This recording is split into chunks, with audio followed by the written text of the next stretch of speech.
안녕하세요. 원전 우전입니다. 네, 지난 영상에서 모든 만물을 주관하시는 위대한 하나님의 능력에 대해서 살펴보았었습니다. 그리고 그 힘을 힘입어 살아갈 수 있다는 것을 이야기했었죠. 이번 시간에는 지난 시간 살펴본 위대한 권능을 가진 하나님의 모습과는 모순이라고도 말할 수 있는 자신을 낮추시고 비천한 종의 도를 택하신 하나님의 모습에 대해서 살펴볼 것입니다. 혹시 원장님께서는 네. 비천한 종의 도를 택하신 하나님의 모습이라고 했을 때 어떤 장면이 떠오르시나요?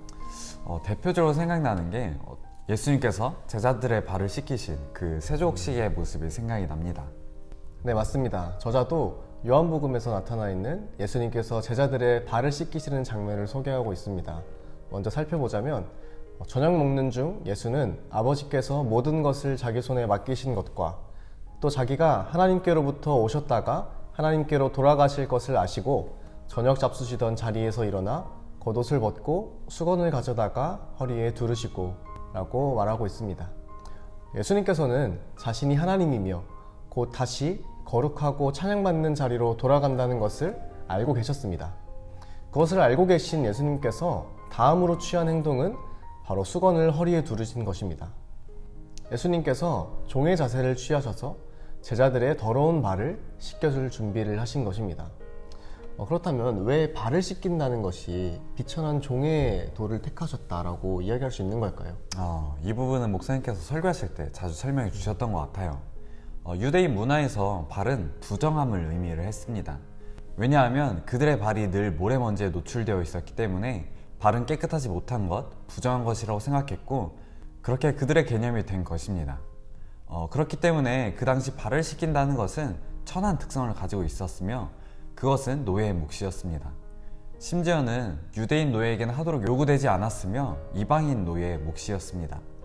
전지전능하신 예수님이 제자들 중 누구도 감히 허리를 굽혀서 할 수 없었던 그토록 품위를 떨어뜨리는 지저분한 일을 몸소하기로 선택하신 것입니다. 예수님께서는 제자들의 발을 닦아주셨습니다. 그리고 그들에게 돌아서서 놀라운 말씀을 하셨습니다.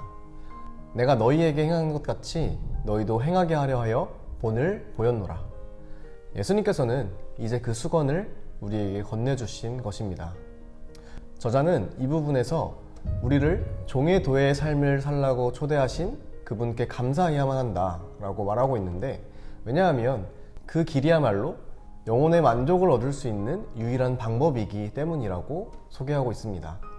이 저자의 주장은 세상의 가치관과는 정면으로 충돌하는 개념이지 않나 싶습니다. 세상은 결국 섬김받기 위해 노력한다고 말할 수 있는 것 같은데, 좋은 서비스와 누군가의 섬김을 누리는 것을 좋아하고 그것을 위해 돈을 버는 모습이 있지 않나. 하지만 저자는 그리스도인들은 종의 도의 삶을 살아갈 때 만족과 성취감을 얻을 수 있다고 말하고 있습니다. 그리고 그와 같은 성취감의 근본 이유라고 생각한 구체적인 원인을 몇 가지 소개하고 있습니다. 첫 번째로는 그들은 하나님께 순종함으로써 성취감을 맛본다는 것입니다. 세상의 것과 비교할 수 없는 진정한 기쁨이 하나님께 순종하는 데 있기 때문입니다. 수건 두른 자들은 그들의 삶을 인정해주는 하나님의 미소를 얻기 위해 산다는 것입니다. 다른 어떤 것도 그처럼 그들의 삶에 활력을 불어넣지는 못합니다. 두 번째로는 그들은 값비싼 희생을 치를 때 성취감을 맛본다는 것입니다. 많은 경우 다른 사람을 섬기는 것은 육체적으로 힘들고 정서적으로도 고갈되고 재정적으로 값비싼 대가를 치를 수도 있고 때로는 완전히 위험한 것일 수도 있습니다. 하지만 놀랍게도 그때야말로 하나님이 수건 두른 자들의 삶 속에 은혜를 단비를 부어주시는 것을 기뻐하는 때라고 저자는 소개합니다. 종의 도는 값비싼 대가를 치를 수 있습니다. 하지만 값비싼 희생 속에서도 하나님은 옳은 일을 했다는 이 샘솟는 만족감을 삶 속에 넘치도록 부어주실 것입니다. 수건 두른 자들은 값비싼 대가를 치를 수도 있지만 성취감을 맛볼 수 있게 하시는 것입니다. 혹시 원장님께서는 값비싼 희생을 치르시고 얻은 성취감, 만족 같은 게 있으신가요? 사실 값비싼 희생을 치러서 얻은 그런 성취감이 뚜렷하게 있지는 않는 것 같습니다. 그런데 이제 제 주변에 대학원에서 만나는 한 전도사님이 계시는데 그분은 이제 주변에 있는 노숙자들을 향해서 사역, 섬김을 하고 계시거든요. 그냥 평소와 같이 계속 길을 지나가는데 노숙자분들이 계속 눈에 걸렸다고 해요. 그래서 그때부터 노숙자분들과 함께 시간을 보내고 말동무도 되어드리고 식사도 같이 하고 그들이 필요한 물품이 있으면 사드리고 이런 활동을 하고 계시는데 그분의 모습이 너무나도 좋게 보이고 너무나도 대단해 보이더라고요. 그래서 그분과 친해지는 계기가 있어서 여러 가지 이야기들을 해봤었는데 오히려 그들을 섬기고 그들과 함께 할 때 자신이 더 위로를 받고 더 채워짐이 있고 더 큰 기쁨과 평안과 그런 성취감이 있다고 말씀해 주시더라고요. 그렇기 때문에 우리가 이런 모습을 본받아야 되지 않나 싶습니다. 우리가 보기에는 정말 어려워 보이고 위험해 보이고 많은 대가들을 치러야 하는 것처럼 보이지만 사실상은 우리 자신이 더 많은 채움과 기쁨과 행복이 있다는 것을 우리가 알아야 되지 않나 싶습니다. 맞습니다. 세 번째로 저자는 그들은 하나님이 고통을 유익으로 바꾸어 줄 때 성취감을 맛본다 라고 말합니다. 수건 두른 자들 중에는 상처받은 종들이 있습니다. 자기들이 비극이나 슬픔, 질병이나 희생을 맛보았기 때문에 그들은 입장을 바꾸어 같은 처지에 있는 이들을 도와줄 수 있는 것입니다. 하나님이 그들의 고통을 사용해서 긍정적인 일을 이루시는 것을 목격할 때 그들은 죄로 타락한 세상의 부조리에 대한 일종의 영적인 복수 같은 특별한 즐거움을 맛볼 수 있다고 합니다. 하나님께서는 화려하지 않은 방법으로 역사하십니다. 육체적, 정서적으로 상처를 안고 있는 사람들, 인생의 고통에 치인 사람들 등 하나님은 똑같은 시련을 겪고 있는 사람들에게 영향을 주기 위해 여러 가지 가능성을 열어두고 계십니다. 하나님이 그렇게 역사하실 때 그것을 지켜보는 것은 참 감동적이며 또한 성취할 만한 만족스러운 사명이라고 말할 수 있습니다. 이 부분을 살펴볼 때 전에 목사님께서 하신 말씀이 생각이 났는데 하나님께서 상담가를 세우실 때 그 상담가의 삶을 참 여러 가지 고난과 어려움 가운데 있게 하시고 그것을 통해서 그 이후에 만나는 대상자들의 삶을 공감해 줄 수 있게 그렇게 상담가를 키우신다라고 하신 말이 생각났습니다. 그의 삶이 고통 가운데 있을 때는 참 힘들고 어려울 수 있지만 그런 삶을 통해서 또 누군가에게 힘이 되고 누군가를 세울 수 있는 그런 순간이 온다면 참 큰 성취감을 맛볼 수 있지 않나 라는 생각이 들었습니다. 네 번째로는 그들은 사람들을 그리스도께 인도할 때 성취감을 맛봅니다.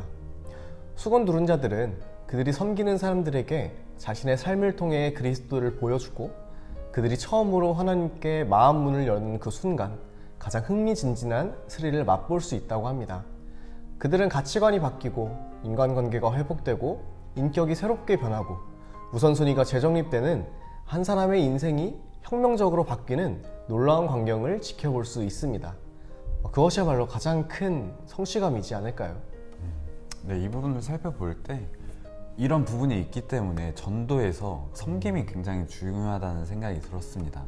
전도 가운데 섬김이 없다면 그냥 강요고 그냥 흘러가는 말일 수 있지만 전도 가운데 어떤 대가를 지불하고 그들과 함께 시간을 보내고 여러 가지 이런 섬김들이 있다면 전도가 그들에게 엄청나게 큰 영향력으로 다가가지 않을까라는 생각이 들었습니다. 그렇기 때문에 전도라는 것이 어떻게 보면 그냥 복음 전하는 일 그뿐만일 수도 있겠지만 더 크게 생각을 해본다면 하나의 큰 섬김이라고 생각이 들었었습니다.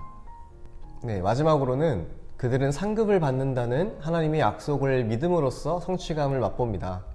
히브리서 기자는 하나님은 불의하지 아니하사 너희 행위와 그의 이름을 위하여 나타낸 사랑으로 이미 성도를 섬긴 것과 이제도 섬기고 있는 것을 잊어버리지 아니하시느니라 라고 말합니다. 하나님께서는 우리가 사랑으로 행한 모든 섬김의 행위, 그의 나라를 확장하기 위해 바친 모든 헌신, 그의 이름으로 행한 모든 희생을 다 아시고 우리에게 영원한 상급을 주겠다고 굳게 약속하셨습니다. 심지어 우리가 기억하지 못한 짜잘한 행동까지도 수건을 두른 채 그리스도의 이름으로 행한 모든 일을 기억하십니다. 모든 희생의 순간은 하나님의 기억 속에 깊이 새겨져서 훗날 영원한 상급이 수여될 때 기억될 것입니다. 과연 우리가 하나님 앞에 섰을 때 하나님께서는 우리의 어떤 모습을 기억하실까요? 오늘은 자신을 나누어 줄 때 오히려 얻을 수 있다는 하나님의 파격적인 주장에 대해 살펴보았습니다. 예수님께서는 비천한 종의 도를 택하시어 제자들의 발을 씻어주셨고 주님을 따르는 우리 제자들에게 마찬가지로 종의 도를 택하길 촉구하셨습니다. 이제 그 수건을 우리에게 건네주신 것입니다. 우리의 생각으로 종의 도를 택한다는 것은 어렵고 힘든 길일 수 있습니다. 하지만 오히려 삶의 만족과 성취감을 얻을 수 있다고 말씀하고 계십니다. 우리 분당침례교회 공동체가 모두가 수건을 두르고 하나님께 순종함으로 비록 값비싼 희생을 치를지라도 세상이 줄 수 없는 진정한 기쁨과 샘솟는 만족감을 넘치도록 부어주시는 그 하나님을 날마다 맛보며 살아가길 응원합니다.